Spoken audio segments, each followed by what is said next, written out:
Salut à tous, c'est Samy de GamerTech.fr. On se retrouve aujourd'hui avec un nouveau test d'une souris destinée bien évidemment aux gamers. Il s'agit de la dernière souris pour les joueurs de MMO de chez Corsair, la Corsair Scimitar RGB. Donc c'est une concurrente directe de la Razer Naga 2014 ou de la Logitech G600, mais également de la Rocatnit qu'on avait testé récemment. Donc avec toujours ce pavé numérique de 12 boutons qui va être placé sur la façade latérale et qui aura ici la particularité de pouvoir être déplacé vers l'avant ou l'arrière afin de s'ajuster à la morphologie de chacun. Donc la boîte elle est ici, je vous la présente rapidement avec donc les couleurs habituelles de chez Corsair Gaming, donc des tons noirs et jaunes. On peut ouvrir directement la couverture pour pouvoir avoir un accès à la souris afin de juger rapidement de son ergonomie et de sa taille. Donc là on nous parle un peu justement de ce pavé numérique 12 touches qui est disponible sur le côté. À l'arrière de la boîte on retrouve un peu plus d'informations concernant les spécificités techniques de la souris. Donc une souris destinée avant tout aux amateurs de MMO et de MOBA. On a un capteur 12 000 dpi et évidemment un rétroéclairage RGB disponible sur plusieurs zones. Donc ce qu'on va faire, c'est qu'on va ouvrir la souris ensemble, voir un peu ce qu'il y a à l'intérieur de la boîte et on reviendra ensuite en détail sur les performances de celle-ci et bien évidemment son design. Le déballage, on va le faire relativement rapidement, puisque comme vous allez voir, il n'y a pas forcément grand chose dans la boîte de cette Corsair Scimitar RGB.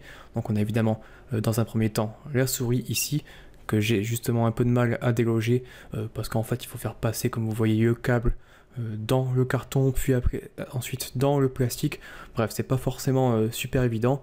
Mais c'est pas très important, puisque logiquement vous n'avez pas forcément à remettre après dessus. Donc il y a un petit livret ici qui est déjà un peu froissé, ça c'est plutôt dommage, c'est pas forcément un super gage de qualité lorsqu'on reçoit un produit avec des fascicules froissés, mais bon, c'est rien de grave non plus.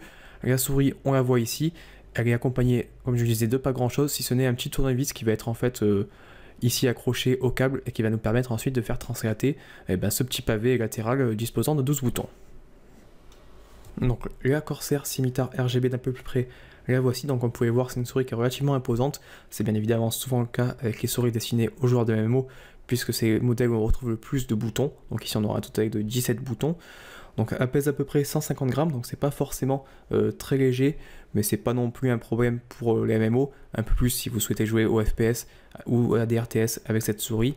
Au niveau des matériaux, on a un revêtement soft touch sur tout le dessus de la souris qui est plutôt agréable au toucher, mais qui attire relativement rapidement la poussière.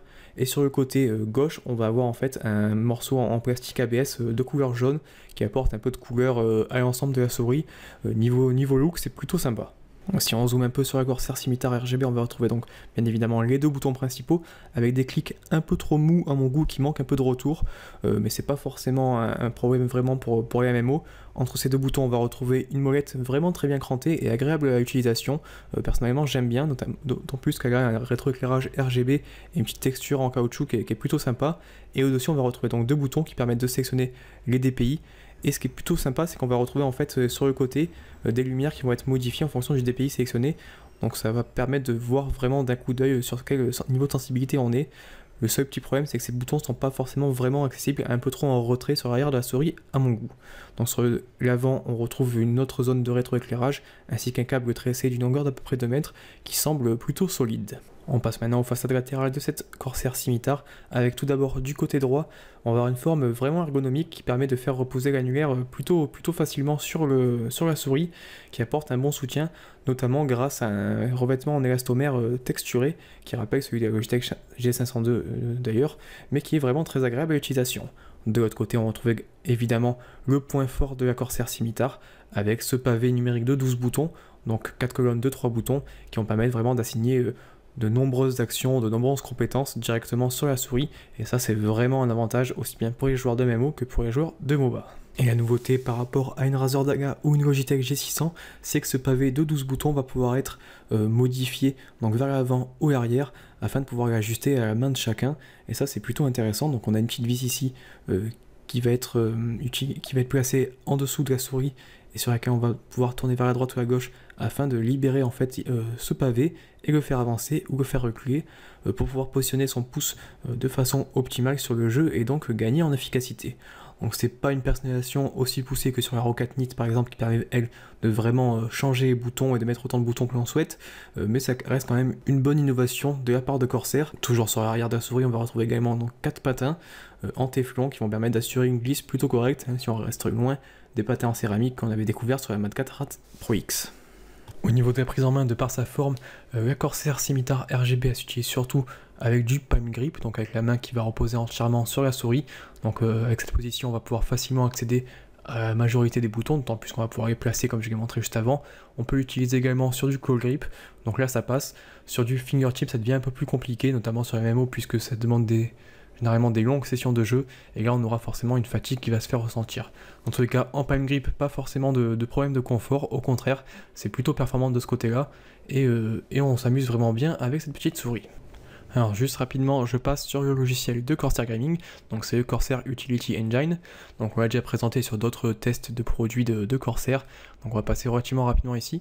Donc on va avoir une première fenêtre qui nous permet ici de gérer les différents profils sur le côté gauche, donc on peut créer plusieurs profils et les assigner à bien sûr des jeux ou des logiciels. Donc pour les logiciels d'ailleurs, cette Corsair Scimitar c'est plutôt sympa, puisque ça permet notamment sur Photoshop ou sur Excel d'avoir de nombreux raccourcis, des raccourcis qu'on va pouvoir directement gérer depuis cette fenêtre. Donc il suffit de cliquer sur le bouton de son choix, de faire créer une nouvelle action, et là on va pouvoir donc créer des macros, créer des textes préconfigurés, des pressions de touche, des raccourcis, des DPI, des minuteries. Ça c'est plutôt intéressant sur les FPS, sur les MOBA et les MMO pardon, des contrôles de souris, des contrôles multimédia, bref toute la liste d'actions habituelles que l'on retrouve sur tous les bons logiciels de gaming. Donc on a accès ici aux 17 boutons.